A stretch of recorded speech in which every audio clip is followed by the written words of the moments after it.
الحمد لله الذي أنزل على عبده الكتاب ولم يجعل له عوجا هو الذي أرسل رسوله بالهدى ودين الحق ليظهره على الدين كله ولو كره المشركون أشهد أن لا إله إلا الله وحده لا شريك له وأشهد أن محمدا عبده ورسوله اللهم صل على محمد وعلى آل محمد كما صليت على إبراهيم وعلى آل إبراهيم اللهم بارك على محمد وعلى آل محمد كما باركت على إبراهيم وعلى آل إبراهيم في العالمين إنك حميد مجيد. أيها الأخوة الكرام، أوصيكم وإياي أولا بتقوى الله. أعوذ بالله من الشيطان الرجيم. بسم الله الرحمن الرحيم. يا أيها الذين آمنوا اتقوا الله حق تقاته ولا تموتن إلا وأنتم مسلمون واعتصموا بحبل الله جميعا ولا تفرقوا واذكروا نعمة الله عليكم إذ كنتم أعداء فألف بين قلوبكم فأصبحتم بنعمته إخوانا وكنتم على شفا حفرة من النار فأنقذكم منها كذلك يبين الله لكم آياته لعلكم تهتدون. ولتكن منكم أمة يدعون إلى الخير ويأمرون بالمعروف وينهون عن المنكر وأولئك هم المفلحون. ولا تكونوا كالذين تفرقوا واختلفوا من بعد ما جاءهم البينات وأولئك لهم عذاب عظيم. صدق الله العظيم. ബഹുമാനരായ സഹോദരീ സഹോദരന്മാരെ, അല്ലാഹു സുബ്ഹാനഹു വ തആലയുടെ വിധിവിലക്കുകൾ മാനിച്ചുകൊണ്ട് ജീവിക്കണമെന്ന് എന്നോടെന്ന പോലെ നിങ്ങളോടും ആദ്യമായി ഉണർത്തുകയാണ്, വസിയത്ത് ചെയ്യുകയാണ്. സത്യവിശ്വാസികൾ ഭൂമിയിലെ മനുഷ്യർക്ക് അള്ളാഹുവിൻ്റെ സാക്ഷിയായി നിലകൊള്ളാൻ വേണ്ടിയാണ് അല്ലാഹു സുബ്ഹാനഹു വ തആല നിർദ്ദേശിച്ചിട്ടുള്ളത്. ഏകനായ സൃഷ്ടാവാണ് ഈ പ്രപഞ്ചത്തെ സൃഷ്ടിച്ച് സംവിധാനിച്ച് പരിപാലിച്ചു കൊണ്ടിരിക്കുന്നത്. ഈ ജീവിതം കഴിഞ്ഞാൽ അനന്തമായ പരലോക ജീവിതത്തിലേക്ക് മനുഷ്യൻ പോകുമെന്നും അതിനു മുമ്പ് ഈ ജീവിതത്തെ സംബന്ധിച്ച ഒരു വിചാരണ നടത്തപ്പെടുമെന്നും അള്ളാഹുവിനെ അംഗീകരിച്ച് ജീവിച്ചവർക്ക് മാത്രമേ ശേഷിച്ച ജീവിതത്തിൽ വിജയമുണ്ടാവുള്ളൂ എന്നും അല്ലാത്തവർ അനന്തമായ നരക ജീവിതത്തിലേക്ക് ആപതിക്കുമെന്നുള്ള അല്ലാഹു സുബ്ഹാനഹു വ തആലയുടെ അലംഘനീയമായ നിയമങ്ങൾക്ക് ഭൂമിയിൽ സാക്ഷ്യം വഹിച്ചുകൊണ്ട് ജീവിക്കുക എന്നത് സത്യവിശ്വാസികളെ ഏൽപ്പിച്ചിട്ടുള്ള ഒരു സംഗതിയാണ്. അതവർ ഒറ്റയ്ക്ക് നിർവഹിച്ചാൽ പോരാന്നുള്ളത്. സത്യവിശ്വാസികൾ ഒന്നിച്ച് അത് നിർവഹിക്കണം എന്നാണ് അല്ലാഹു സുബ്ഹാനഹു വ തആല പ്രഖ്യാപിച്ചിട്ടുള്ളത്. ഏകോദര സഹോദരങ്ങളെപ്പോലെ ഒത്തൊരുമിച്ചുകൊണ്ട് ആ പ്രവർത്തനങ്ങൾ നടത്തണം എന്നതാണ് അല്ലാഹുവിൻ്റെ നിർദ്ദേശം, കൽപ്പന. പക്ഷെ നിർഭാഗ്യവശാൽ സത്യവിശ്വാസം അവകാശപ്പെടുന്ന നമ്മൾ സമകാലിക ലോകത്തെ സാഹചര്യം പരിശോധിച്ച് നോക്കിക്കഴിഞ്ഞാൽ അള്ളാഹുവിൻ്റെ നിർദ്ദേശങ്ങളിൽ നിന്ന് വളരെ അകലെയാണ് എന്നത് നമുക്ക് മനസ്സിലാക്കാൻ സാധിക്കുന്നതാണ്. ഒരു ദിവസം ഇങ്ങനെ റോഡിലൂടെ പോകുമ്പോൾ വലിയ ശബ്ദത്തിൽ പ്രസംഗം കേൾക്കുന്നു. തെരുവോരങ്ങളിൽ ഒരുപാട് ആളുകളുണ്ട്. ഏതോ ഒരു വിഭാഗത്തിൻ്റെ പണ്ഡിതനായ ഒരു നേതാവ് പ്രസംഗിക്കുകയാണ്. അദ്ദേഹം ഏതൊരു വിഭാഗത്തിൻ്റെ ആളുകളുടെ പേരെടുത്തിങ്ങനെ വിളിച്ചിട്ട്, ഓരോരുത്തരുടെയും പേരെടുത്ത് വിളിച്ചിട്ട് അവരെയൊക്കെ ദീനിന് പുറത്താക്കുന്നുണ്ട്. പിന്നെ അതുപോലെ തന്നെ സഭ്യേതരമായ ഒരുപാട് വാക്കുകൾ രഹസ്യമായി പോലും പറയാൻ മനുഷ്യനറക്കുന്ന വാക്കുകൾ റോഡിൽ അങ്ങാടിയിൽ പരസ്യമായി ഇങ്ങനെ പറയുന്നു. ഒരുപാട് ആളുകളുണ്ട്, പലരും വളരെ സന്തോഷത്തോടെ കുലുങ്ങിച്ചിരിക്കുന്നുണ്ട്, ആശ്വാസം പ്രകടിപ്പിക്കുന്നുണ്ട്. ചിലർ വിജയിച്ച ഭാവത്തിലാണ്.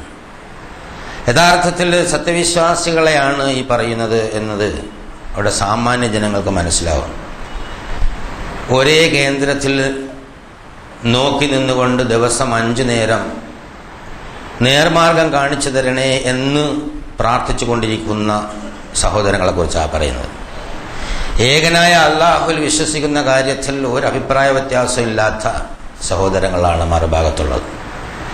ഒത്തൊരുമിച്ച് അവർ നോമ്പനുഷ്ഠിക്കുകയും പെരുന്നാൾ ആഘോഷിക്കുകയും ഒക്കെ ചെയ്യുന്നു, സക്കാത്ത് കൊടുക്കുന്നു. ഒരേ കേന്ദ്രത്തിലേക്ക് പോയിട്ട് അവരുടെ പ്രതിനിധികൾ ഹജ്ജ് നിർവഹിക്കുകയും ചെയ്യുന്നു. അടിസ്ഥാനപരമായി അല്ലാഹു സുബ്ഹാനഹു വ തആല കൽപ്പിക്കപ്പെട്ടിട്ടുള്ള മതത്തിൻ്റെ അടിസ്ഥാന തത്വങ്ങളിലല്ല പലപ്പോഴും വാഗ്വാദങ്ങളും തർക്ക വിതർക്കങ്ങളും കുതന്ത്രങ്ങളുമൊക്കെ ഈ ആളുകൾ പയറ്റുന്നത് എന്ന് ശ്രദ്ധിച്ചാൽ നമുക്ക് മനസ്സിലാകും. സാധാരണ ജനത്തിന് മനസ്സിലാവാത്ത, അല്ലെങ്കിൽ അവരുടെ ജീവിതവുമായി ബന്ധമില്ലാത്ത കുറേ സംഗതികൾ, അവ്യക്തമായ ഹദീസുകൾ, അതുപോലെ തന്നെ ലഈഫായ ഹദീസുകൾ, ഇതെല്ലാം എടുത്ത് പരസ്യമായി ഉദ്ധരിച്ചുകൊണ്ട് അത്രയധികം വിവരമൊന്നുമില്ലാത്ത സാധാരണക്കാരെ വളരെ കൺഫ്യൂഷനിലാക്കുന്ന തരത്തിലുള്ള പ്രസംഗം. ഇത് തെരുവോരങ്ങളിൽ മാത്രമല്ല, ഹാളുകളിലും പള്ളി മെമ്പറുകളിലുമൊക്കെ കൂടിയിട്ടുണ്ട് നമ്മുടെ നാട്ടിലെന്ന് നമുക്ക് മനസ്സിലാക്കാൻ സാധിക്കുന്നതാണ്. യഥാർത്ഥത്തിൽ അല്ലാഹു സുബ്ഹാനഹു വ തആല നിർദ്ദേശിച്ചതിൽ നിന്ന് വ്യത്യസ്തമായി കൊണ്ടാണ് ഈ പ്രവർത്തനങ്ങൾ ചെയ്യുന്നത്. ഒരാളെ സംബന്ധിച്ചിടത്തോളം ഇല്ലാത്തത് പറയുന്നത് കദ്ബാണ്. ഇല്ലാത്തൊരു കാര്യം എതിരാളിയാണെങ്കിലും അയാളെക്കുറിച്ച് പറഞ്ഞാൽ ഇസ്ലാമിൻ്റെ നിയമം അത് കള്ളമാണ് എന്നാണ്. ഉള്ള കാര്യം തന്നെ അയാളെ ഇകഴ്ത്താൻ വേണ്ടി പറഞ്ഞാൽ ഗീബത്ത് ആണെന്നാണ്, പരദൂഷണമെന്നാണ്. ഇതറിയാത്ത പണ്ഡിതന്മാരല്ല യഥാർത്ഥത്തിൽ ഇതൊക്കെ ചെയ്യുന്നത് എന്നാണ് മഹാത്ഭുതം. വളരെ കൃത്യമായി അല്ലാഹു സുബ്ഹാനഹു വ തആല പറഞ്ഞു, വലാ യഗ്തബ് ബഅദുകും ബഅദ അയുഹിബ്ബു അഹദുകും അൻ യഅകുല ലഹ്മ അഖീഹി മൈത ഫകരിഹ്തുമുഹു വത്തഖുല്ലാഹ ഇന്നല്ലാഹ തവ്വാബുർ റഹീം. നിങ്ങൾ മരിച്ചു കിടക്കുന്ന സ്വന്തം സഹോദരൻ്റെ മാംസം ഭക്ഷിക്കാൻ ഇഷ്ടപ്പെടുവാണ്? ഇല്ലല്ലോ. അല്ലാഹു പറയാം, ഇല്ലല്ലോ.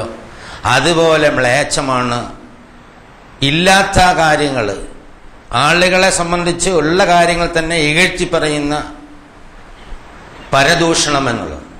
സാധാരണ മനുഷ്യന്മാർ പറയാൻ അറയ്ക്കുന്ന കാര്യങ്ങൾ പണ്ഡിതന്മാർ യാതൊരു തരത്തിലുള്ള ലജ്ജയുമില്ലാതെ മൈക്ക് കെട്ടി പരസ്യമായി പറയുന്ന ഒരു പ്രത്യേക സാഹചര്യം നാട്ടിൽ സംജാതമായിരിക്കുന്നു. ജനങ്ങളെ നയിക്കാനുള്ള മനുഷ്യന്മാരാണ് യഥാർത്ഥത്തിൽ സത്യവിശ്വാസികളാണ്. വളരെ ഗൗരവമാണ് ഈ വിഷയമെന്നുള്ളതാണ്. മനുഷ്യനെ സംബന്ധിച്ചിടത്തോളം അല്ലാഹു സുബ്ഹാനഹു വ തആല വളരെ ഉത്തരവാദിത്വത്തോടു കൂടിയാണ് സൃഷ്ടിച്ചിരിക്കുന്നത്.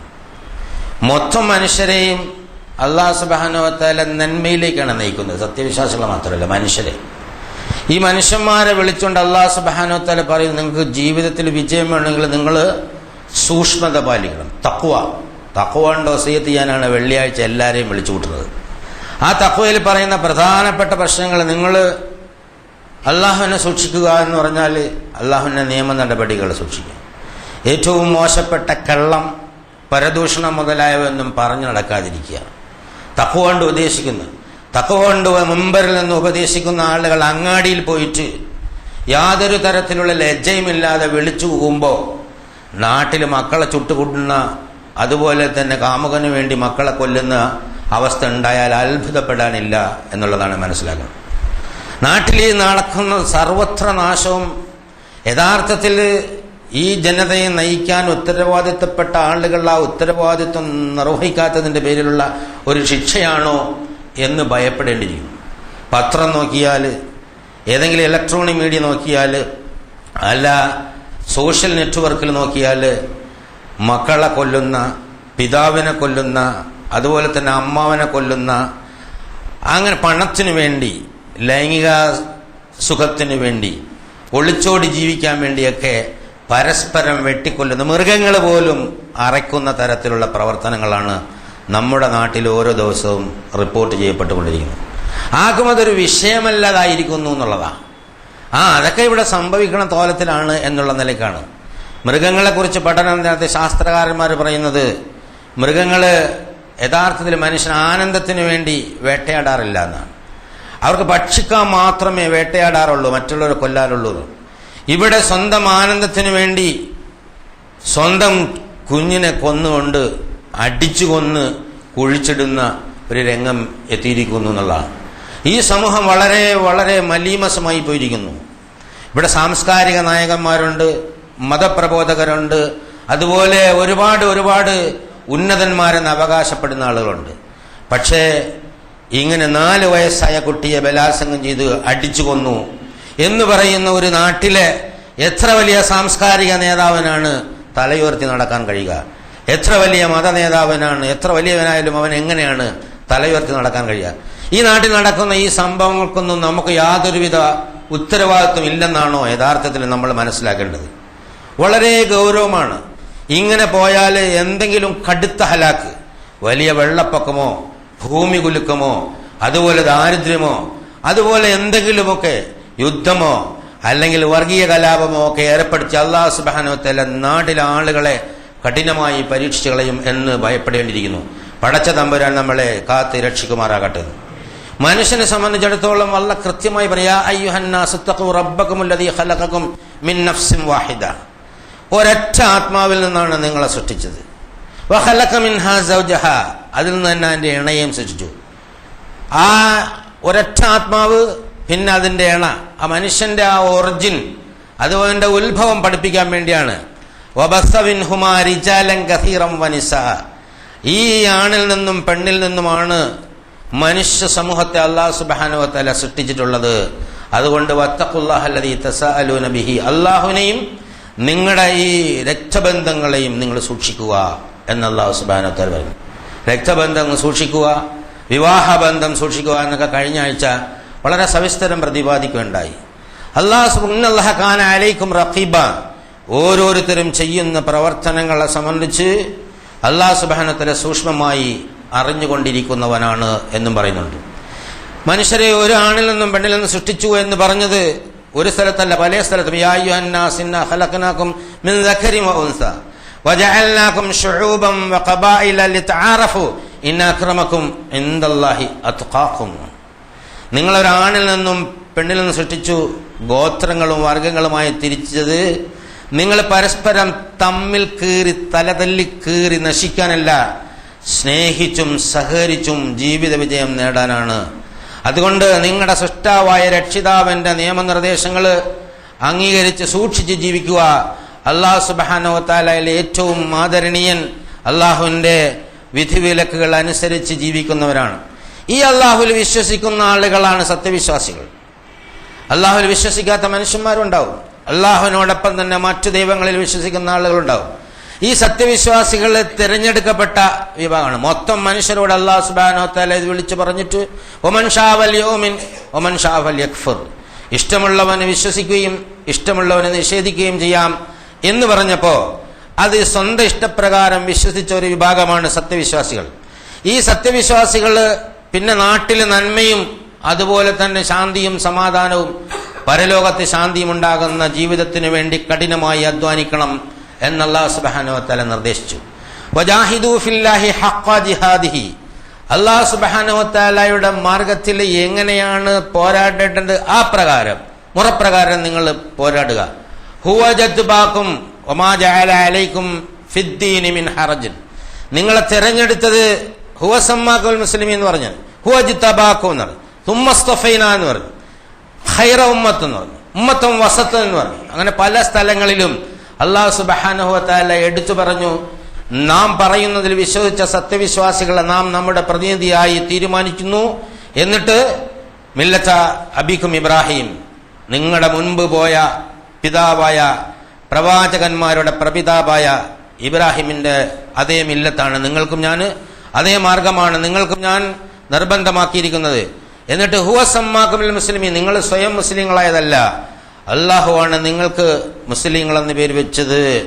അതായത് അത് മിൻ ഖബലു വഫി ഹാദാ, ഇതിനു മുമ്പുള്ള വേദഗ്രന്ഥത്തിലും ഈ വേദഗ്രന്ഥത്തിലും നിങ്ങളെ അള്ളാഹുവിന്റെ നിയമങ്ങൾ അനുസരിക്കുന്ന കീഴ്പ്പെടുന്ന സത്യവിശ്വാസികൾ എന്ന് പേര് വെച്ചത് അള്ളാഹു സുബ്ഹാനഹു വ തആലയാണ്. എന്നിട്ട് എന്തിനാണ് ലിയകൂന റസൂലു ഷഹീദൻ അലൈക്കും തകൂനു ശുഹദാ അലന്നാസ്, പ്രവാചകൻ നിങ്ങൾക്ക് സാക്ഷിയായിരിക്കുന്നു, അതുപോലെ നിങ്ങൾ ജനങ്ങൾക്ക് സാക്ഷിയാവണം. അതുകൊണ്ട് നിങ്ങൾ ഫഖീമുസ് സ്വലാത്ത, നിങ്ങൾ നമസ്കാരം നിർവഹിക്കണം. ഈ പ്രവൃത്തി ചെയ്യാനുള്ള ഊർജം ലഭിക്കുന്നതിന് ആദ്യം അല്ലാഹു സുബ്ഹാനഹു വ തആല നിർദ്ദേശിച്ചത് കൃത്യമായി നമസ്കാരം നിലനിർത്തണം എന്നാണ്. നിങ്ങളെല്ലാവരും ഒറ്റയ്ക്ക് പോയി നിസ്കരിച്ചുള്ളൂ എന്നല്ല. ഇഖാമത്തു സ്വലാത്ത് എന്ന് പറഞ്ഞാൽ പള്ളി ഉണ്ടാകണം, ജമാഅത്ത് ഉണ്ടാവണം, അങ്ങനെയുള്ള സംവിധാനങ്ങൾ ഉണ്ടാവണം. അപ്പൊ കൂട്ടായി അള്ളാഹുവിനോട് പ്രാർത്ഥിക്കണം, ഒത്തൊരുമിച്ച് അള്ളാഹുവിനോട് പ്രാർത്ഥിക്കണം. ഒരേ ചിന്ത, ഒരേ മനസ്സ്, ഒരേ ആഗ്രഹം, ഒരേ അഭിലാഷം, ജീവിതത്തിൽ വിജയം.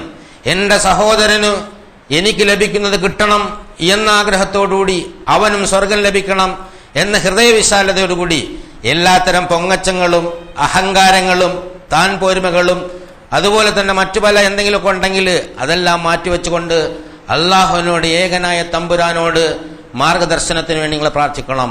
എന്നിട്ട് വആതു സകാത്ത, നിങ്ങൾക്ക് എന്തെങ്കിലും അല്ലാഹു സുബ്ഹാനഹു വ തആല നൽകിയിട്ടുണ്ടെങ്കിൽ അത് ഇല്ലാത്തവന് കൊടുക്കുകയും ചെയ്യണം. വിശാലാർത്ഥത്തിലാണ് അത് പറയുന്നത്. വഅതസിമു ബില്ലാഹ്, നിങ്ങൾ അള്ളാഹുവിനെ മുറുകെ പിടിക്കുകയും ചെയ്യണം. 3 കാര്യങ്ങൾ കൃത്യമായി പറഞ്ഞു എന്നുള്ള ഇഖാമത്തു സലാത്തും ഈതാഉ സകാത്തും ഇഅ്തിസാം ബില്ലൈൽ. ഇഖാമത്തു സലാത്തിനെ കുറിച്ച് ഒരുപാട് ഗ്രന്ഥങ്ങൾ എഴുതപ്പെട്ടിട്ടുണ്ട്. സകാത്തിനെ കുറിച്ചും ഗ്രന്ഥങ്ങൾ എഴുതപ്പെട്ടിട്ടുണ്ട്.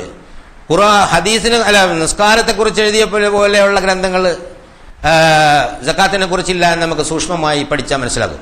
നിസ്കാരത്തിന്റെ ഷർത്തും ഫർളും ഹയാത്ത് സുന്നത്തും അബയാദ് സുന്നത്തും, അങ്ങോട്ട് നോക്കണം ഇങ്ങോട്ട് നോക്കണതും ഒളു എടുക്കണതും അങ്ങോട്ട് കയറ്റണതും ഇറക്കണതും, അങ്ങനെ കണ്ണിന്റെ കുഴി കഴുകുന്നതും മൂക്കിൽ കൈയിടുന്നതും വായിൽ കൈയിടുന്നതും എല്ലാം ആവശ്യമുള്ളതും ഇല്ലാത്തതും ഒക്കെ ആയി ചർവണം പണ്ഡിതന്മാർ എഴുതി വെച്ചിട്ടുണ്ട് എന്നുള്ള.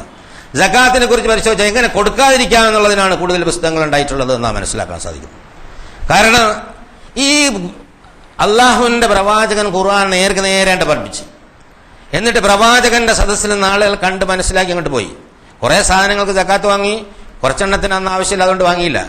ഖുലഫാ റാഷിദീങ്ങളുടെ കാലത്തും വലിയ കുഴപ്പമില്ലാതെ പോയി, ഉസ്മാൻ ബിൻ അഫ്ഫാന്റെ കാലം തൊട്ട്. അതിനുശേഷം പിന്നെ വന്നതൊക്കെ മഹാകുഴപ്പമാണെന്ന് നമുക്കറിയാം. അപ്പൊ അന്നത്തെ വലിയ പണ്ഡിതന്മാർ, നമ്മൾ റഹ്മത്തുള്ളാഹി റളിയല്ലാഹു എന്നൊക്കെ പറയുന്ന അവർ ഇകഴ്ത്തുകയല്ല, സത്യം പറയാ, ആ പണ്ഡിതന്മാരാണ് യഥാർത്ഥത്തിൽ ഈ ഫിഖ്ഹിന്റെ ഗ്രന്ഥങ്ങൾ എഴുതിയത്. ഏത് പണ്ഡിതൻ ഫിഖ്ഹിന്റെ ഗ്രന്ഥം എഴുതുമ്പോഴും അതാത് കാലത്തെ ഭരണാധികാരികളുടെ ഒരു കണ്ണ് അദ്ദേഹത്തിന്റെ മുകളിലുണ്ടാവും എന്നുള്ളൊരു സത്യമാണ്. അപ്പൊ അതുകൊണ്ട് സക്കാത്തിന്റെ കാര്യം വരുമ്പോ, ഇഅ്തിസാം ബില്ലാഹ് വരുമ്പോ ഭയങ്കര പ്രശ്നമാണ്. നബി സല്ലല്ലാഹു അലൈഹി വസല്ലം ഇന്നതിനെ കൊടുത്തിട്ടുള്ള അപ്പുറം വാങ്ങാൻ പാടില്ല, കൊടുക്കാൻ പാടില്ല, ഇത്ര വേണം, 2% വേണം, 5% വേണം എന്നൊക്കെ പറഞ്ഞ് നിജപ്പെടുത്തിയിട്ട് അല്ലാഹു സുബ്ഹാനഹു വ തആല ഖുർആനിൽ വിശാലമായി പറഞ്ഞ കാര്യങ്ങളെ തട്ടിക്കളയുന്ന ഒരുപാട് ഫിഖ്ഹിന്റെ ഗ്രന്ഥങ്ങൾ നമുക്ക് കാണാൻ കഴിയും. യഥാർത്ഥം ഇന്ന് പരിശോധിച്ച് നോക്കിക്കഴിഞ്ഞാൽ ആവശ്യമില്ലാത്ത ഒരുപാട് തരത്തിലുള്ള ഗവേഷണ പ്രബന്ധങ്ങളാണ് അതിലൂടെ വന്നുകൊണ്ടിരിക്കുന്നത് സമകാലിക സമൂഹത്തിന്. പിന്നെ എപ്പോഴും തങ്ങളിൽ അടിച്ച് തലപൊളന്നിരുന്ന ഒരുപാട് ഗോത്രങ്ങളും ഖലീഫമാരും ഉണ്ടായിരുന്നു. അവരുടെ മുമ്പ് വഅതസിമു ബില്ലാഹി ജമിഅ എന്ന് പറഞ്ഞാൽ അടിയിട്ടു. അപ്പൊ അതുകൊണ്ട് ഇഅ്തിസാം ബില്ലാഹ് അവരങ്ങ് മുക്കി. കാലാന്തരത്തിൽ ഇഖാമത്തു സ്വലാത്തിന്റെ കൂടെ ഈതാഉ സകാത്തിന്റെ കൂടെ ഈ ദീനിന്റെ വളരെ അടിസ്ഥാനപരമായി അല്ലാഹു സുബ്ഹാനഹു വ തആല ഖുർആനിലൂടെ പ്രഖ്യാപിച്ച, പല പ്രാവശ്യം ആവർത്തിച്ച് പറഞ്ഞ ഇഅ്തിസാം ബില്ലാഹ്, ഒത്തൊരുമിച്ച് നിൽക്കുക എന്നുള്ളത്. ഒത്തൊരുമിച്ച് നിന്നില്ലെങ്കിൽ അള്ളാഹുവിന്റെ ദീൻ പൂർത്തിയാവില്ല. ഇഅ്തിസാം ബില്ലാഹ് എന്ന അല്ലാഹു സുബ്ഹാനഹു വഅതസിമു ബില്ലാഹ് എന്ന അല്ലാഹു ഹുവ മൗലാക്കും വനിഅമൽ മൗലാ വനിഅമൻ നസീർ. അവനാണ് നിങ്ങളുടെ കൈകാര്യകർത്താവ്. എത്ര നല്ല അനുഗ്രഹപൂർണനായ കൈകാര്യകർത്താവ്, എത്ര നല്ല സഹായി എന്ന് അല്ലാഹു സുബ്ഹാനഹു വ തആല പറയുന്നുണ്ട്. ഇത് ഒരു സ്ഥലത്ത് മാത്രമല്ല അല്ലാഹു സുബ്ഹാനഹു വ തആല പറയുന്നത്. ഇല്ലല്ലദീന താബൂ വഅസ്ലഹൂ വഅതസമൂ ബില്ലാഹി വഖലസൂ ദീനഹും ഫൗലൈക മഅൽ മുഅ്മിനീന വസൗഫ യുതില്ലാഹും മുഅ്മിനീന അജ്റൻ അളീമ അൽ മുനാഫിഖു ഫി ദറക്കിൽ അസ്ഫലി മിനൻ നാർ. അതായത് സത്യവിശ്വാസിയാണ് എന്ന് പറയുകയും എന്നിട്ട് സത്യവിശ്വാസത്തിന്റെ താല്പര്യങ്ങൾ സംരക്ഷിക്കാതെ നടക്കുകയും ചെയ്യുന്ന ആളുകളെ കപടന്മാരെന്ന് അല്ലാഹു സുബ്ഹാനഹു വ തആല വിളിച്ചു. അങ്ങനെ ഒരുപാട് ആളുകൾ റസൂലിന്റെ കാലത്തുണ്ടായിരുന്നു. ആ കപടന്മാരുടെ ജീവിതത്തിന്റെ പരിണിതിയെക്കുറിച്ച് അല്ലാഹു സുബ്ഹാനഹു വ തആല പറഞ്ഞു, അവര് നരകത്തിന്റെ അടിത്തട്ടിലാണെന്ന് പറഞ്ഞു. ഉടനെ പറഞ്ഞു ഇല്ലല്ലദീന താബു, ഈ വക സംഗതികൾ എന്തെങ്കിലും ഉണ്ടായിപ്പോയിട്ടുണ്ടെങ്കിൽ അതിൽ ഒഴിവായ കുറെ ആളുകൾ പറയുന്നു. താബു, അവർ അള്ളാഹുവിലേക്ക് ഖേദിച്ചു മടങ്ങുകയും, വാസ്ലഹു, അവര് പ്രവർത്തനങ്ങൾ നന്നാക്കുകയും, വഅതസമൂബില്ല, അള്ളാഹു സുബ്ഹാനഹു വ തആലയെ മുറുകെ പിടിക്കുകയും ചെയ്താൽ, വഖലസൂ ദീനഹും, നിഷ്കളങ്കമായി മതത്തെ അള്ളാഹുവിന് വേണ്ടി തിരിച്ചു നിർത്തുകയും ചെയ്താൽ, ഫൗലായിക മഅൽ മുഅ്മിനീൻ, അവരാണ് മുഅ്മിനീങ്ങളുടെ കൂട്ടത്തിലുള്ളത്. അവർ മുഅ്മിനീങ്ങളുടെ കൂട്ടത്തിൽ പെട്ടവർ തന്നെയാണ്. വസൗഫ യുതില്ലാഹു മുഅ്മിനീന അജ്റൻ അലീമ, അള്ളാഹു സുബ്ഹാനഹു വ തആല വളരെ ഉന്നതമായ പ്രതിഫലം ഉടനെ മുഅ്മിനീങ്ങൾ കൊടുക്കുമെന്ന് പറഞ്ഞു. വേറൊരു സ്ഥലത്ത് അല്ലാഹു സുബ്ഹാനഹു വ തആല അമ്മല്ലദീന ആമനൂ ബില്ലാഹി വഅതസമൂ ബില്ലാഹി ഫസയുദ്ഖിലുഹും ഫീ റഹ്മത്തിൻ മിൻഹു വഫളിൻ വയഹ്ദീഹിം ഇലാ സിറാത്തിൻ മുസ്തഖീം. അപ്പോൾ അല്ലാഹു സുബ്ഹാനഹു വ തആലയെ മുറുകെ പിടിക്കുന്ന ആളുകൾക്ക് ഉത്തമമായ പ്രതിഫലം നൽകും, അവന്റെ അനുഗ്രഹം നൽകും, എന്നിട്ട് നേരായ മാർഗത്തിൽ നയിക്കുകയും ചെയ്യും. അപ്പൊ നേരായ മാർഗത്തിൽ മനുഷ്യന്മാർ ഒന്നിച്ചു പോകുന്നതിനുള്ള ഒരു ഷർത്തായിക്കൊണ്ട് അള്ളാഹുവിനെ, സത്യവിശ്വാസികൾ എന്ന് പറയുന്നവർ അള്ളാഹുവിനെ മുറുകെ പിടിച്ച് ജീവിക്കാൻ ബാധ്യസ്ഥരാണ് എന്ന് അല്ലാഹു സുബ്ഹാനഹു വ തആല പറയുന്നു. അപ്പൊ അള്ളാഹുവിനെ മുറുകെ പിടിച്ച് ജീവിക്കണമെങ്കിൽ സൂക്ഷ്മത പാലിച്ചേ പറ്റൂ, തഖ്വ ഉണ്ടാവണം. തഖ്വ എപ്പോഴെങ്കിലും ഉണ്ടായാൽ പോരാ. അതുകൊണ്ട് സത്യവിശ്വാസികളെ ഒന്നടങ്കം വിളിച്ചു പറഞ്ഞു, യാ അയ്യുഹല്ലദീന ആമനു തഖുല്ലാഹ്, അല്ലയോ സത്യവിശ്വാസികളെ, നിങ്ങൾ അള്ളാഹുവിനെ സൂക്ഷിച്ച്.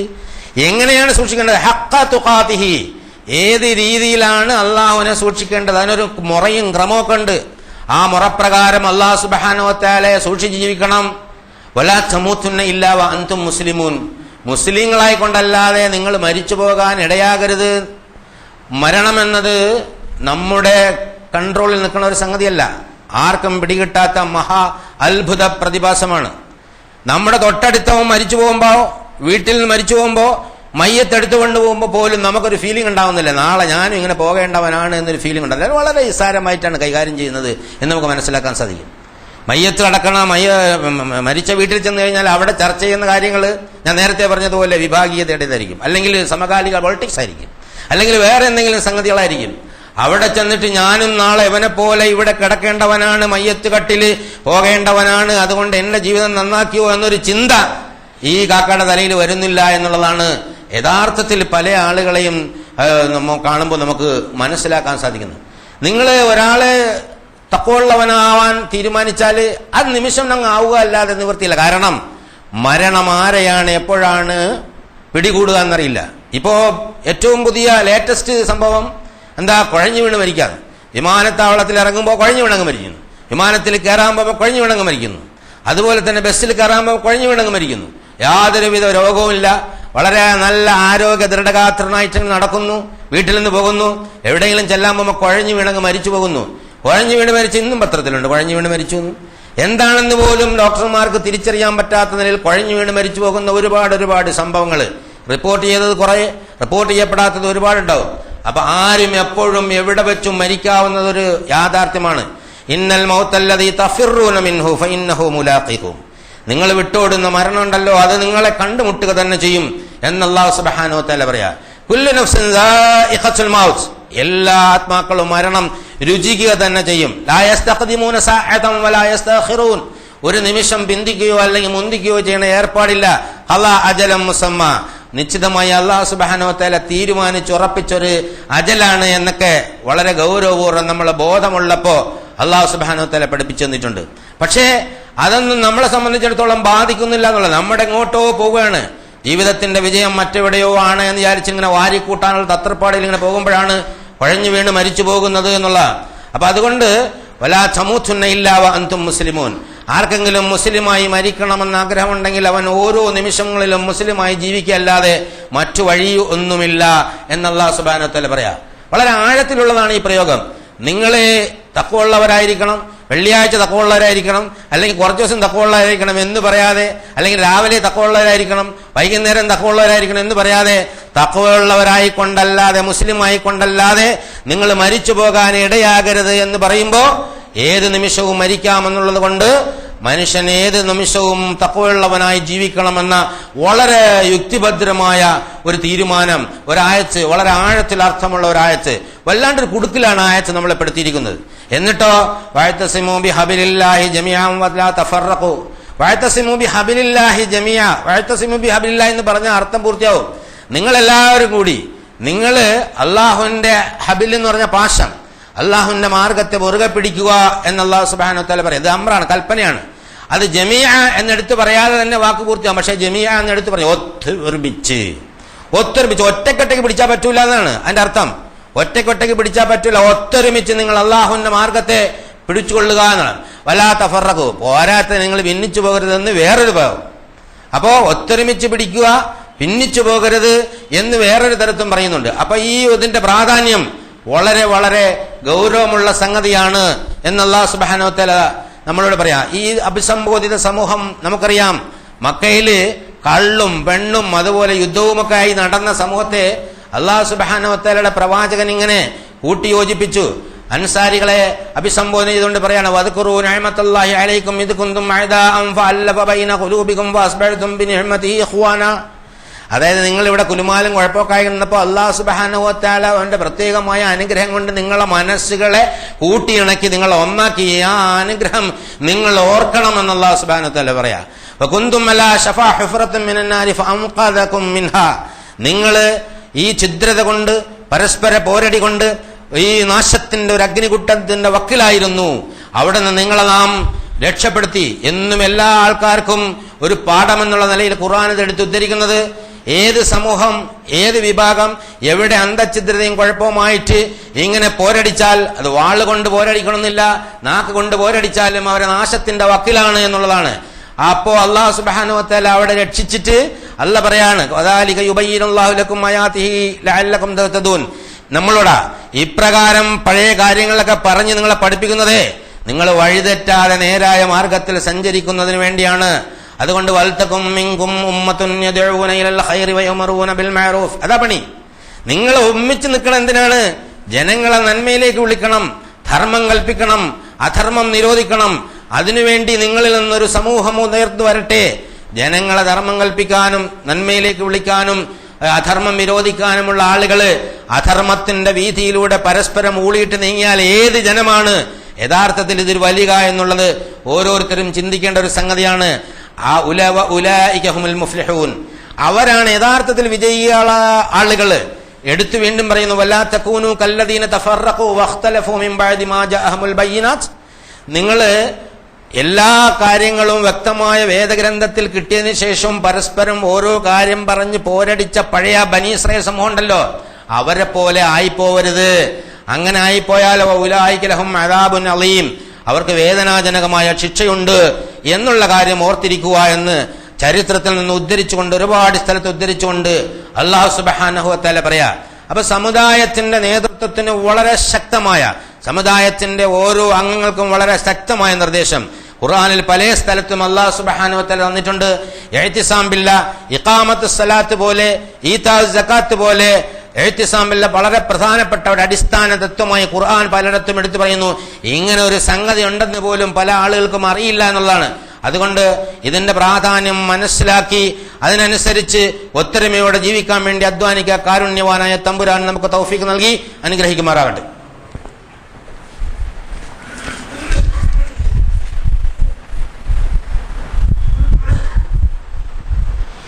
അൽഹംദുലില്ലാഹ് അൽഹംദുലില്ലാഹി ഹംദൻ കസീറൻ തയ്യിബൻ മുബാറകൻ യൻബഗി ലിജലാലി വജ്ഹിഹി വഅളീമി സുൽത്താനിഹി സുബ്ഹാനക ലാ നസീദനാ കമാ സനൈത നഫ്സഹു ലക്കൽ ഹംദു ഹത്താ തർളാ.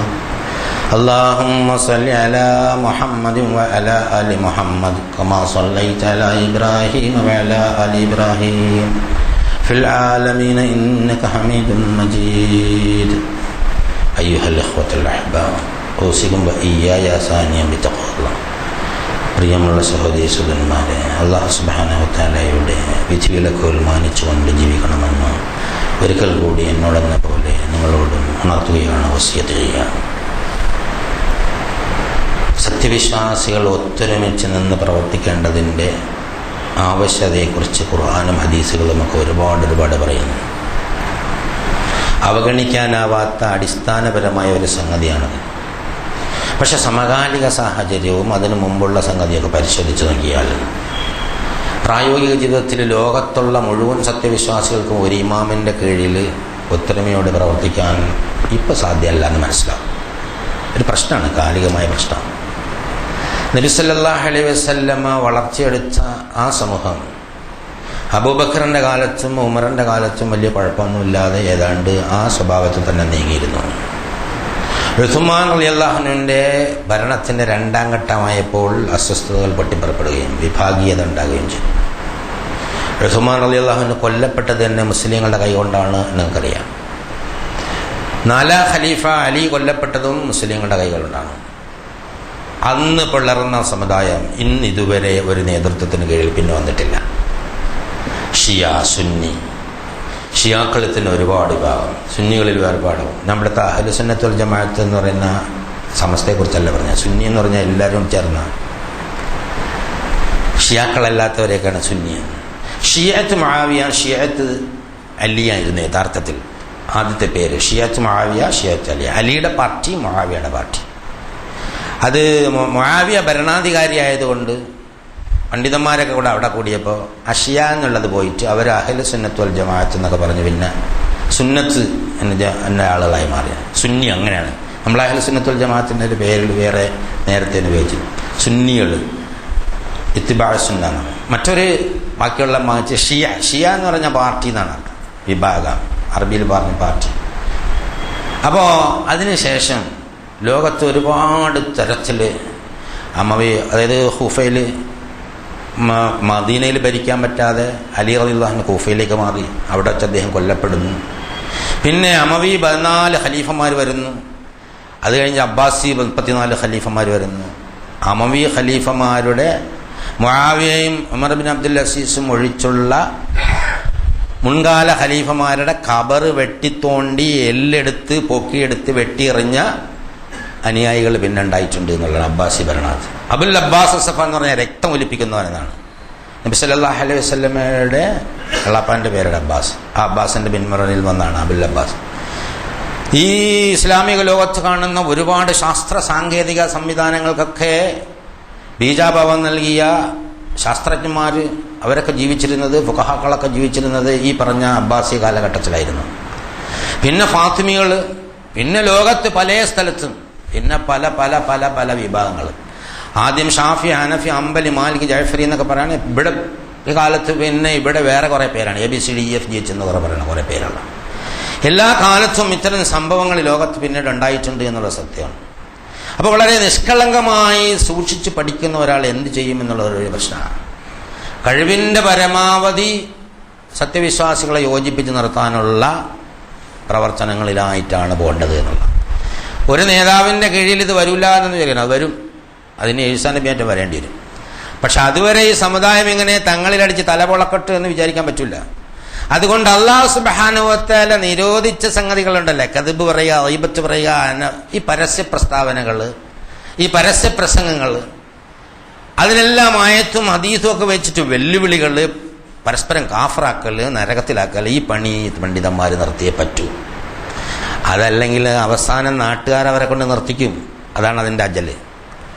അപ്പോൾ അതുകൊണ്ട് അതൊക്കെ നിർത്തി കഴിവിൻ്റെ പരമാവധി യോജിക്കാനുള്ള ഒരു ഏകത ഉണ്ടാവാം. ഓരോ സംഘടനകളും അവരുടെ പ്രസിഡന്റ്, സെക്രട്ടറി ഇവിടെ നിന്നോട്ടെ. പക്ഷേ എല്ലാത്തിനും കൂടി ഒരു പല കാര്യത്തിലും ഒന്നിച്ചിരിക്കാൻ പറ്റുന്ന പല സംഗതികളുണ്ടാവുമല്ലോ.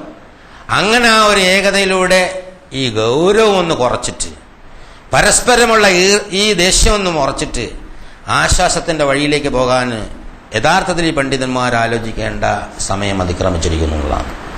സത്യവിശ്വാസിയാണ്, മുസ്ലിമാണ് എന്ന് പറഞ്ഞു കഴിഞ്ഞാൽ അവനെ പല തരത്തിലും അപകടപ്പെടുത്തുന്ന ഒരു പ്രത്യേക ഭൗതിക സാഹചര്യം നിലനിൽക്കുന്ന ഒരു രാജ്യം ആണിത്. സദാ ജനങ്ങൾക്ക് നന്മയൊന്നും പറഞ്ഞു കൊടുക്കണ്ട, മിണ്ടാതെ അവനവനനുസരിച്ച് പള്ളിയിൽ പോയി നിസ്കരിച്ച് ജീവിച്ചാൽ പോലും വലിയ പ്രശ്നമാണ്. അപ്പോൾ പിന്നെ ജനങ്ങളെ നന്മയിലേക്ക് വിളിക്കാനുള്ളൊരു സമൂഹമാണ്. അവരാ ഉത്തരവാദിത്വം നിർവഹിക്കണമല്ലോ. അങ്ങനെ നിർവഹിക്കാൻ പോയാൽ അതും തെറ്റിദ്ധരിക്കപ്പെടുന്ന ഒരു സാഹചര്യം. അപ്പോൾ വളരെ കലുഷിതമായ ഈ അന്തരീക്ഷത്തിൽ സത്യവിശ്വാസികൾ അവരുടെ ഉള്ളിലുള്ള ഈ പോര് അള്ളാഹുവിനെ കരുതി, പടച്ചവന്റെ നിർദ്ദേശത്തെ കരുതി, പ്രവാചകന്റെ നിർദ്ദേശത്തെ കരുതി ഒതുക്കി വെച്ചിട്ട് ഒത്തൊരുമയുടെ മാർഗം യഥാർത്ഥത്തിൽ ഇതിന് ഇസ്ലാമിൽ റുഹ്ബാനിയത്തൊന്നുമില്ല, പൗരോഹിത്യമൊന്നുമില്ല. ഞാനാണ് നേതാവ്, അല്ലെ ഞാനാണ് പണ്ഡിതൻ, എനിക്ക് വലിയ താടിയുണ്ട്, തലപ്പാക്കെട്ടുണ്ട്, വിവരമുണ്ട്, അങ്ങനെയൊന്നുമില്ല ഇസ്ലാമിൽ. ഞാൻ സത്യവിശ്വാസി എന്ന് പറയുന്നവനൊക്കെ യഥാർത്ഥത്തിൽ സത്യവിശ്വാസികളിൽ തന്നെ. അപ്പോൾ ഓരോ സത്യവിശ്വാസിക്കും യഥാർത്ഥത്തിൽ ഉത്തരവാദിത്തം ഉണ്ട് എന്നുള്ള കൂട്ടായ്മയുടെ, വിഭാഗീയതയുടെയും വിഭിന്നതയുടെയും ചേരുതിരിവിൻ്റെയും ഒഴിഞ്ഞുപോക്കലിൻ്റെയും അല്ല, അള്ളാഹുവിൻ്റെ അനുഗ്രഹം കിട്ടാൻ നമ്മളെല്ലാം മരിച്ചു പോകുന്നവരാണ്. മരിച്ചുപോയ അള്ളാഹു സുബ്ഹാനഹു വ തആല ഈ കാര്യമൊക്കെ ചോദിക്കും. അവിടെ രക്ഷപ്പെടണം എന്ന വികാരത്തോടുകൂടി ഒത്തൊരുമിച്ച് നിൽക്കാനുള്ളൊരു മനസ്സുണ്ടാക്കിയെടുക്കുക. ആ മനസ്സ് ഇതാരെയും തോൽപ്പിക്കാനല്ല, നമുക്ക് ജയിക്കാനാണ്. എനിക്കും ജയിക്കണം, നിങ്ങൾക്കും ജയിക്കണം എന്നുള്ളതാണ് ഓരോരുത്തരെയും സംബന്ധിച്ച്. ആരെയും കീഴ്പ്പെടുത്താനല്ല, ആരെയും തോൽപ്പിക്കാനല്ല, എല്ലാവർക്കും ജയിക്കാനാണ്. രണ്ട് സത്യവിശ്വാസികൾ ഒന്നിച്ചു കൂടിക്കഴിഞ്ഞാൽ മൂന്നാമതൊരാൾ കൂടുമ്പോൾ ഒരാളിനൊരു ദഅവത്തെത്തിയാൽ അവര് ചെയ്യുന്ന ആ പ്രവർത്തനം യഥാർത്ഥത്തിൽ അവരുടെ ദുന്യാവും ആഖിറവും ഒക്കെ രക്ഷപ്പെടുന്ന തരത്തിലായിരിക്കുന്നതാണ്. ഈ സത്യം ജനങ്ങൾക്ക് എത്തിച്ച് ജനങ്ങളുടെ ശാശ്വതമായ ജീവിതം ഉറപ്പുവരുത്താനുള്ള സത്യവിശ്വാസികൾ ആ ഗൗരവമുള്ള കാര്യത്തിലേക്ക് തിരിയുക. ഈ വക ആവശ്യമില്ലാത്ത സംഗതികൾ, ചർവണങ്ങൾ അവസാനിപ്പിച്ചേ പറ്റൂ. അത് അവസാനിപ്പിക്കാൻ കഴിവിൻ്റെ പരമാവധി ഓരോ സന്ദർഭങ്ങളിലും അങ്ങനെ ചെയ്യുന്ന ആൾക്കാർ അതിന് മുതിരുമ്പോൾ അത് അരുത്. നമുക്ക് കൂട്ടായ്മയിലൂടെ ചില സംഗതി എന്തു പറഞ്ഞാലും അത് അംഗീകരിക്കാത്ത കുറേ ആളുകളുണ്ട്. അത്തരം ആളുകൾ നമുക്കൊന്നും ചെയ്യാനില്ല. അള്ളാഹു തആലയ്ക്ക് വിടാൻ വേണ്ടി ഖുർആൻ പറഞ്ഞിരിക്കുന്നത്. അത്തരം ആളുകളെ അള്ളാഹു തആലയ്ക്ക് വിട്ടാൽ ഞാൻ നോക്കിക്കൊള്ളാന്നാണ് അള്ളാഹു സുബ്ഹാനഹു വ തആല പറഞ്ഞത്. ഹൃദയത്തിൽ സത്യവിശ്വാസമുള്ള ആത്മാർത്ഥമുള്ള എല്ലാ ആളുകൾക്കും ഒരു യോജിപ്പിൻ്റെയും ഒത്തൊരുമിപ്പിൻ്റെയും ആഗ്രഹമുണ്ട്, അഭിലാഷമുണ്ട്. പക്ഷെ പല ആളുകളും പല പ്രശ്നങ്ങളാൽ അങ്ങോട്ട് മാറി നിൽക്കുകയാണ്. നമുക്കറിയാമല്ലോ, പല പണ്ഡിതന്മാരും അത് പരസ്യമായി രേഖപ്പെടുത്തിയിട്ടുണ്ട്. വന്നിടത്തോളം തെറ്റുകളൊക്കെ വന്നിരിക്കുന്നു. നമുക്ക് ഒന്നിച്ചു പോകണം, യോജിച്ചു പോകണം എന്നാഗ്രഹിക്കുകയും അത് എഴുതുകയും പ്രസംഗിക്കുകയും ചെയ്യുന്ന ഒരുപാട് പണ്ഡിതന്മാർ നമ്മുടെ ഇടയിലുണ്ട്. ഓരോ സാധാരണ സത്യവിശ്വാസി ഇത് ആഗ്രഹിക്കുന്നവനാണ് എന്നുള്ളത്. പക്ഷെ എന്നിട്ടും നമുക്ക് യോജിക്കാൻ കഴിയാത്തത് നമ്മുടെ ഇടയിലുള്ള ശൈത്താൻ, ഈഗോ എന്ന് പറയുന്ന ശൈത്താൻ ഉണ്ടല്ലോ. ഈ അവനവൻ ആനന്ദോ ആണ് എന്നുള്ളൊരു ധാരണയിൽ പിശാച് ഇങ്ങനെ നമ്മളെ ഇടങ്ങറായിക്കൊണ്ടിരിക്കുന്നത്. അതൊന്നും മാറ്റിക്കിട്ടാൻ അല്ലാഹു സുബ്ഹാനഹു വ തആല മാത്രം വിചാരിച്ചാലേ പറ്റുള്ളൂ എന്നല്ല പറയാ. അതായത് അല്ലാഹു സുബ്ഹാനഹു വഅല്ലഫ ബൈന ഖുലൂബിഹിം, നിങ്ങളെ യോജിപ്പിച്ചു എന്നല്ല, നിങ്ങളെ ഹൃദയങ്ങളെ കൂട്ടിയിണക്കി എന്നുള്ളതാണ്. വേറെ സ്ഥലത്ത് അറാഫിൽ അല്ലാഹ് പറയുന്നു വലൗ അൻഫഖത മാ ഫിൽ അർളി ജമിഅ അൻഫഖത. ആ നബി സല്ലല്ലാഹു അലൈഹി വസല്ലമയോട് പറയാണ്, നീ ഈ ഭൂമിയിലുള്ളത് മുഴുവനും ചെലവഴിച്ചാലും ശരി, മാ അല്ലഫ്ത ബൈന ഖുലൂബിഹിം, അവരുടെ ഹൃദയങ്ങളെ കൂട്ടിയിണക്കാൻ നിനക്ക് സാധ്യമാവുകയില്ലായിരുന്നു. വലാകിന്നല്ലാഹ അല്ലഫ ബൈനഹും, അല്ലാഹു സുബ്ഹാനഹു വ തആലയാണ് അവരെ കൂട്ടിയിണക്കിയത്. ഇന്നഹു അസീസുൻ ഹകീം, അവന് പ്രതാപശാലിയുമാണ്, യുക്തിജ്ഞനുമാണ്. അപ്പൊ സമുദായം ഒത്തൊരുമിച്ച് നിൽക്കുന്നതിൽ മനുഷ്യരുടെ സത്യവിശ്വാസികളുടെ പ്രവർത്തനങ്ങൾക്ക് അപ്പുറമുള്ള അള്ളാഹുവിന്റെ ഹസ്തങ്ങൾ കാണാൻ നമുക്ക് സാധിക്കുകയും ആ സഹായത്തിന് വേണ്ടി നമ്മൾ ആത്മാർത്ഥമായി അവനോട് പ്രാർത്ഥിക്കുകയും ചെയ്യണം. അപ്പൊ ഹൃദയങ്ങൾ നിഷ്കളങ്കമായി ഒത്തൊരുമയ്ക്ക് വേണ്ടി അള്ളാഹുവിനോട് അടുക്കും വരേക്കും ഈ യോജിപ്പിന്റെ കാര്യം അല്ലാഹു സുബ്ഹാനഹു വ തആല പരിഗണിക്കില്ല എന്നാണ് പ്രവാചകൻ സല്ലല്ലാഹു അലൈഹി വസല്ലമയ്ക്ക് നൽകിയ നിർദ്ദേശത്തിൽ നമുക്ക് മനസ്സിലാകുന്നത്. അപ്പോൾ ഓരോരുത്തരും അല്ലാഹു സുബ്ഹാനഹു വ തആലയോട് ആത്മാർത്ഥമായി പ്രാർത്ഥിച്ചുകൊണ്ട് ഒത്തൊരുമയോട് പ്രവർത്തിക്കാനുള്ള ഒരു സാഹചര്യം ഉണ്ടാക്കാൻ വേണ്ടിയായി പ്രാർത്ഥിച്ചുകൊണ്ടിരിക്കുക. അങ്ങനെ അല്ലാഹു സുബ്ഹാനഹു വ തആല ഇച്ഛിക്കുമ്പോൾ, അവന് തൃപ്തിയാവുമ്പോൾ അവൻ നമ്മളെ ഒത്തൊരുമിപ്പിക്കും എന്നുള്ളത് യാതൊരു സംശയമില്ല. എന്നായാലും അവൻ ഒത്തൊരുമിപ്പിക്കുമെന്ന ദൃഢബോധ്യത്തോടുകൂടി ഓരോ സത്യവിശ്വാസിയും ഇഅ്തിസാം ബില്ലാഹ്, എൻ്റെ സകാത്ത് പോലെ, അതുപോലെ ഹജ്ജ് പോലെ, അതുപോലെ എൻ്റെ ഈ നിസ്കാരം പോലെ പ്രധാനപ്പെട്ട ഒരു കാര്യമാണ് എന്ന ബോധത്തോടുകൂടി എടുക്കണം. ഇതറിയാത്തവരെ ഇത് പറഞ്ഞ് പഠിപ്പിക്കുകയും ഇതിനെക്കുറിച്ച് ചർച്ചകൾ ഉണ്ടാക്കുകയും ചെയ്യണം. അങ്ങനെ ഈ കാര്യം അല്ലാഹു സുബ്ഹാനഹു വ തആല പറഞ്ഞ ഒത്തൊരുമിച്ച് നിൽക്കുക, അള്ളാഹുവിന്റെ മാർഗത്തെ മുറുകെ പിടിക്കുക എന്ന ആ ദീനിന്റെ മറന്നുപോയ അടിസ്ഥാന തത്വം കൂടുതൽ ശോഭയോടുകൂടി രംഗത്ത് കൊണ്ടുവന്ന് പ്രായോഗിക രീതിയിൽ നടപ്പാക്കാൻ ശ്രമിക്കുക. അതിന് കാരുണ്യവാനായ തമ്പുരാൻ നമുക്ക് തൗഫീഖ് നൽകി അനുഗ്രഹിക്കുമാറാകട്ടെ. ഇന്നല്ലാഹ മലായികതഹു യുസല്ലൂന അലൻ നബി യാ അയ്യുഹല്ലദീന ആമനൂ സല്ലു عليه وسلموا تسليما اللهم صل على محمد وعلى آل محمد كما صليت على إبراهيم وعلى آل إبراهيم في العالمين إنك حميد مجيد اللهم ارض عن أبو بكر وعمر وعثمان وعلي بقية أصحاب رسول الله أجمعين കാരുണ്യവാനായ തമ്പുരാനെ, ഞങ്ങളുടെ എല്ലാ വൻപാപങ്ങളും ചെറുപാപങ്ങളും നീ പുറത്തു മാപ്പാക്കി തരണേ തമ്പുരാനെ. ഞങ്ങളുടെ മാതാപിതാക്കന്മാർക്കും ഉസ്താദന്മാർക്കും ബന്ധുമിത്രാക്കൾക്കും സഹോദരങ്ങൾക്കും സുഹൃത്തുക്കൾക്കും നാട്ടാർക്കും മുഴുവൻ സത്യവിശ്വാസികൾക്കും മുൻകാല സത്യവിശ്വാസികൾക്കും പുറത്തു മാപ്പാക്കി തരണേ തമ്പുരാനെ. റഹ്മാനായ തമ്പുരാനെ, ദീനെ യഥാവിധം മനസ്സിലാക്കാനും ഒത്തൊരുമയോടെ അതിൽ ജീവിക്കാനും ഒത്തൊരുമയോടെ മറ്റുള്ളവർക്ക് എത്തിച്ചു കൊടുക്കാനുള്ള തൗഫീഖ് നൽകണേ തമ്പുരാനെ. ഞങ്ങളുടെ ഇടയിലുള്ള അന്തഛിദ്രതകളൊക്കെ മാറ്റി മനസ്സിനെ കൂട്ടി യോജിപ്പിച്ചു തരണേ തമ്പുരാനെ. ഏറ്റവും ഉത്തമമായി ദീനിനെ മറ്റുള്ളവർക്ക് എത്തിക്കാനുള്ള ഉത്തരവാദിത്വം നിർവഹിക്കാൻ ഞങ്ങൾക്ക് തൗഫീഖ് നൽകണേ തമ്പുരാനെ. ഞങ്ങളുടെ ഞങ്ങളുടെ പ്രയാസങ്ങളും രോഗങ്ങളും കടങ്ങളും ഒക്കെ നീ മാറ്റിത്തരണേ തമ്പുരാനെ. ഞങ്ങൾക്ക് എപ്പോഴും ആശ്വാസം നൽകി അനുഗ്രഹിക്കണേ തമ്പുരാനെ. ഞങ്ങളുടെ ആരോഗ്യം നീ സംരക്ഷിക്കണേ തമ്പുരാനെ. അകലങ്ങളിലുള്ള ഞങ്ങളുടെ വേണ്ടപ്പെട്ട ആളുകൾക്ക് ഹിദായത്തും തഖ്വയും ഇസ്തിഖാമത്തുള്ള ജീവിതം നൽകി അനുഗ്രഹിക്കണേ തമ്പുരാനെ. പടച്ചവനെ, ഞങ്ങളിന്ന് മുന്നേ നിന്നിലെത്തിയ ആളുകളുടെ ഖബറിടങ്ങളെ സ്വർഗ പൂങ്കാവനങ്ങളുള്ള പൂങ്കാവനങ്ങളാക്കി മാറ്റണേ തമ്പുരാനെ. അവരെയും ഞങ്ങളെ നീ സ്വർഗ സ്വഭാവനത്തിലെത്തിക്കണേ തമ്പുരാനെ. ഞങ്ങളുടെ പ്രാർത്ഥന തട്ടിക്കളയാതെ നീ സ്വീകരിക്കണേ തമ്പുരാനെ. എപ്പോഴും നിന്നിലുള്ള തഖ്വയിൽ നിലനിർത്തണേ തമ്പുരാനെ. ഞങ്ങളുടെ പ്രാർത്ഥന ഉത്തരം നൽകി അനുഗ്രഹിക്കണേ തമ്പുരാനെ. اللهم اغفر للمؤمنين والمؤمنات والمسلمين والمسلمات. اللهم اعز الاسلام والمسلمين. اللهم اعز الاسلام والمسلمين. اللهم اعز الاسلام والمسلمين. اللهم انصر اعمال المجاهدين في كل اماكن الارض يا ارحم الراحمين. ربنا تقبل منا دعانا وتب علينا انك انت التواب الرحيم. واخر دعوانا الحمد لله رب العالمين.